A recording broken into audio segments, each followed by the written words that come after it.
Next up, we have David Thompson. David Thompson was born and raised in Hull and moved to Heddon in 2004. He works in Hull and is a Heddon Town Councillor, hence the poem, The Town Council. He didn't write a word of poetry until 8 years ago after he met his wife Carol, and since then he's written various pieces for amusement, with the odd poem printed in the local press. David Thompson.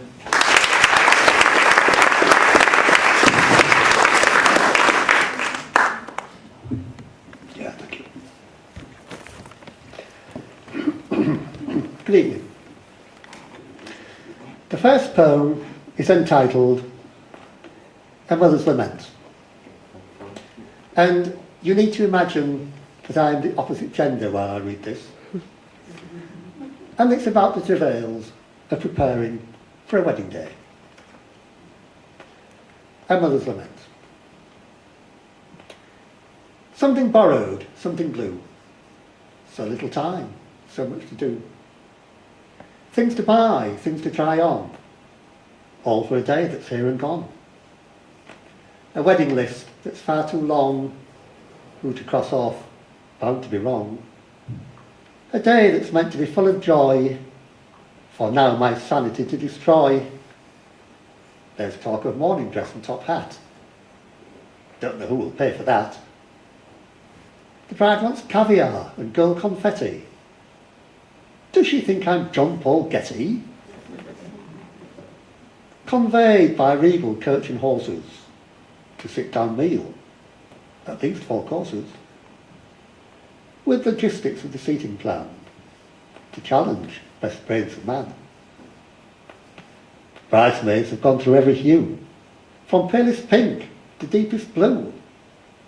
Oh, for a glass of wine before I scream. I wish they'd come to Gretna Green. Thank you.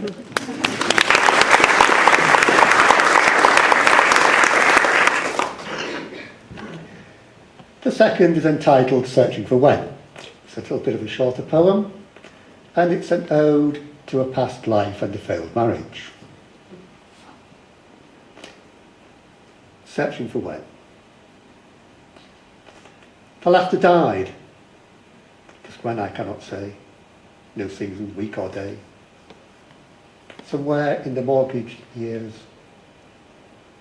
amongst the fitted units and arrears, when some forgotten cutting word caused a hurt that could not be repaired. Perhaps she yearned for something more, for life beyond patio door. Perhaps when on her own she cried for laughter that had long since died. Thank you.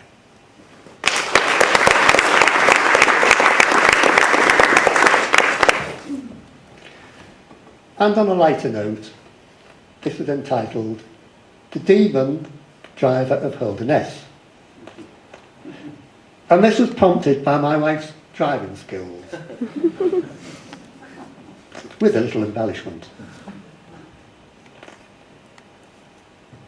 The Demon Driver of Holderness. With mono bosom, crocheted hat, when once before the wheel she sat, this luminary of the ladies' circle around the country roads will hurtle at breakneck speed from place to place, to with and back at blistering pace, o'er the hill and down the dell, white knuckle ride, bat out of hell, down the gears through chicane, handbrake turn then up again, revving engine, burning tyre, this wayward lady of the Shire, with grim mien and furrowed brow.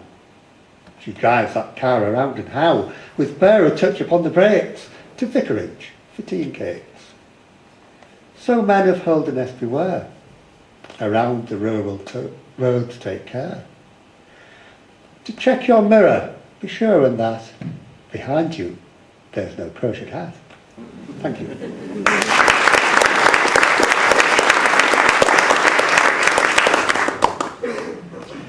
And this one is entitled The Town Council, and this is a light-hearted commentary on the workings of a small market town council near Hull, namely Heddon, and written after the style of Sir John Betjeman. the Town Council. Twice monthly do the meetings fall, held in the town's historic hall, where mayors of yesterday look down upon the dealings of the town. The 12 good men and women who give free their time, good deeds to do, with minutes taken by the clerk and all decisions for to mark. All interests must be declared and any prejudices heard, for all the public has to see that squeaky clean they have to be. They start the night with best intent. By 10 the meetings will be spent. But if at length they ramble on, it could be later when they're done.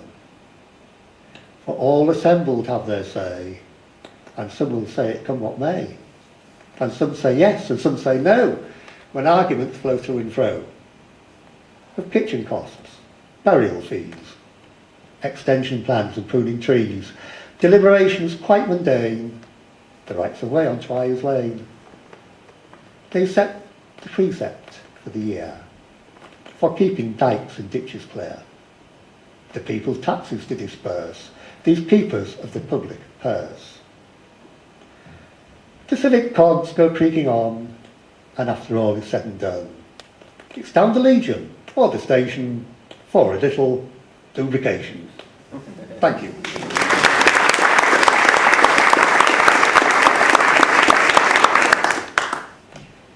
And last but not least, this poem is entitled Statuesque, Larkinesque. This poem was prompted by seeing the statue of Sir John Betjeman on the concourse of the newly refurbished St Pancras station. I wrote this poem back in 2008 without ever seriously thinking it would actually come about, but now very prescient. Statuesque, Larkinesque. The interchange has had its share of criticism, foul and fair. But would the critics look askance if the concourse to enhance? A little culture for to try on the people passing by. A man who made his home in Hull, who never thought the place so dull, as ordinary so to write, and cast in a poetic light. Of ambulances, chipped up streets, sky, Lincolnshire and Watermeet, Whitsun weddings and the like, observations from his bike, of a northern fishing port as such maligned, a last resort, a signal honour to bestow, from Hull the very least to show, a statue of this man of books, of horn-rimmed specs and Morecambe looks, that there can be inspiration at this final destination. Thank you.